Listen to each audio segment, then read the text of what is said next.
പത്തനാപുരത്തൊരു പെൺകുട്ടിയുടെ വീട്ടിലേക്ക് പോസ്റ്റ്മാൻ കൊണ്ടുകൊടുത്ത ഒരു സീഡിയാണ്. ആ സീഡിയുടെ കവർ പൊട്ടിക്കുമ്പോ പുറത്തെഴുതിയിരിക്കുകയാ, ഇത് കണ്ടതിന് ശേഷം ഈ നമ്പറിലൊന്ന് ബന്ധപ്പെടുക. അല്ലാഹുവേ, ആ പൊന്നുമോള് തന്റെ ഭർത്താവിന്റെ ഉമ്മ കാണാതെ ഉപ്പ കാണാതെ റൂമിനകത്ത് പോയി സീഡി ഓണാക്കിയിട്ട് ആ സീഡി അങ്ങോട്ടിടുമ്പോ അല്ലാഹുവേ പടച്ചവനെ അതിനകത്ത് കാണിക്കുന്നതെന്താ? കടലിനക്കരെ കഷ്ടപ്പെടുന്ന പ്രിയപ്പെട്ട ഭർത്താവ് വിവാഹം കഴിഞ്ഞ് 6 മാസം കഴിഞ്ഞിട്ട് ഗൾഫിൽ പോയവനാ. അവന് ഫോൺ വിളിക്കുമ്പോ പറയുകയാ, പെണ്ണേ, ഞാൻ നിന്നെ വിവാഹം കഴിച്ചവനാണ്. ആ സംഭാഷണം അതിന്റെ അകത്തുണ്ട്. നീ എനിക്ക് ഹലാലാണ്, ഞാൻ നിനക്ക് ഹലാലാണ്, ഹറാമല്ലല്ലോ. നിന്റെ ശരീരം എനിക്ക് കാണലും എന്റെ ശരീരം നിനക്ക് കാണലും ഹലാലാണല്ലോ. അല്ലാഹുവേ, തന്റെ ശരീരത്തിൽ നിന്ന് മാറിടത്തിൽ നിന്ന് തട്ടം മാറ്റിക്കൊടുക്കുന്ന വീഡിയോ ചിത്രം ഉൾപ്പെടെ തന്റെ ശരീരത്തിന്റെ തങ്ങവേനേറാ കടലിനക്കരക്കടിയുന്ന പ്രിയപ്പെട്ട ഭർത്താവിന് കാണിച്ചു കൊടുക്കുന്ന വീഡിയോ ക്ലിപ്പ് എങ്ങനെയാണ് ഈ ചെറുപ്പക്കാരന്റെ കയ്യിൽ കിട്ടിയത്?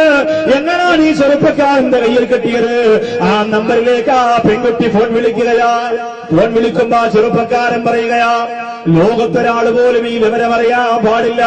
അങ്ങനെ അറിഞ്ഞു കഴിഞ്ഞാൽ നിന്റെ പുണ്യമേനിയുണ്ടല്ലോ, നിന്റെ പുണ്യ ശരീരമുണ്ടല്ലോ, യൂട്യൂബിനകത്ത് കിടന്ന് തുള്ളിക്കളിക്കുന്നതാണെന്ന് പറയുമ്പോ എന്റെ മുമ്പിൽ നിൽക്കുന്ന ഉപ്പമാര്, നിങ്ങളുടെ മകൾക്കാണ് ഇത് സംഭവിക്കുന്നതെങ്കിലോ, നിങ്ങളുടെ മകനാണ് സംഭവിക്കുന്നതെങ്കിലോ, നിങ്ങളുടെ പുന്നമോൾക്കാണ് സംഭവിക്കുന്നതെങ്കിലോ അതിന്റെ അകത്തിരുന്ന ആ സെക്കൻഡിൽ തന്നെ പുറത്തു പോകുന്നതാ.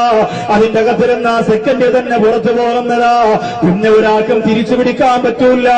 ഡൗൺലോഡായിട്ട് അങ്ങോട്ട് പോയാൽ, വാട്സപ്പിൽ അങ്ങോട്ട് പറഞ്ഞു വിട്ടു പോയാൽ, ഫേസ്ബുക്കിലൂടെ അങ്ങോട്ട് ഫോട്ടോ അങ്ങോട്ട് പോസ്റ്റ് ചെയ്തു പോയാൽ പിന്നെ ഒരാൾക്കും തിരിച്ചു പിടിക്കാൻ പറ്റൂല. പിന്നെ ലോകം മുഴുവനും അതെത്തിയല്ലോ. പിന്നെ കിട്ടുന്നവർക്ക് എന്തും ചെയ്യാമല്ലോ, പിന്നവർക്ക് എന്തും പറയാമല്ലോ. ആ പൊന്നുമോള് ചെയ്തതെന്താ? ആ പൊന്നുമോള് എന്ത് സംഭവിച്ചാലും കുഴപ്പമില്ല, ലോകത്ത് മറ്റൊരു പെണ്ണിന് സംഭവിക്കാൻ പാടില്ല എന്ന് പറഞ്ഞുകൊണ്ട് നേരെ ഭർത്താവിന്റെ ഉപ്പയെ വിളിച്ചുകൊണ്ട് പോലീസ് സ്റ്റേഷനിലാ പോയത്. ആ നമ്പറിൽ വിളിച്ച് ആ സെക്കൻഡിൽ തന്നെ വരെ പോലീസ് അറസ്റ്റ് ചെയ്യുമ്പോ എന്റെ പ്രിയപ്പെട്ട ചെറുപ്പക്കാരാ, അവനോട് പോലീസ് ചോദിച്ചത് എങ്ങനെയാണ് സാധിപ്പിച്ചെടുത്തതെന്ന്.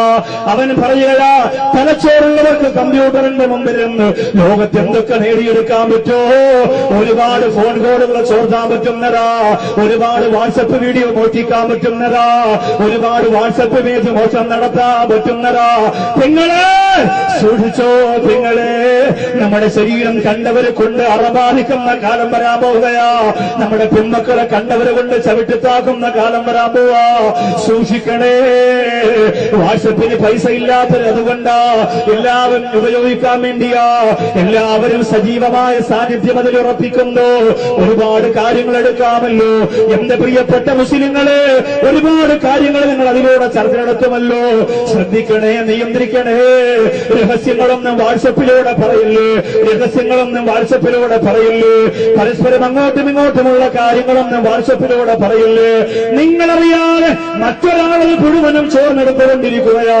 അല്ലാഹുവേ, നാളെ ഒരു സമയത്തത് പുറത്തു വന്നാൽ എന്റെ ഉമ്മയുടെ ഫോട്ടോയാണെങ്കിലോ, എന്റെ ഭാര്യയുടെ ഫോട്ടോയാണെങ്കിലോ, എന്റെ പെങ്ങളുടെ ഫോട്ടോയാണെങ്കിലോ അങ്ങനെ പുറത്തു വന്നാ പിന്നെ എനിക്ക് ജീവിക്കണ്ട എന്ന് പറഞ്ഞുകൊണ്ട് ആത്മഹത്യക്ക് വേണ്ടി ഇറങ്ങിത്തിരിക്കോ ഒരു പ്രിയപ്പെട്ട കുടുംബത്തിലെ സഹോദരിക്ക് മനസ്സ് വരുന്നതെന്തുകൊണ്ടാ?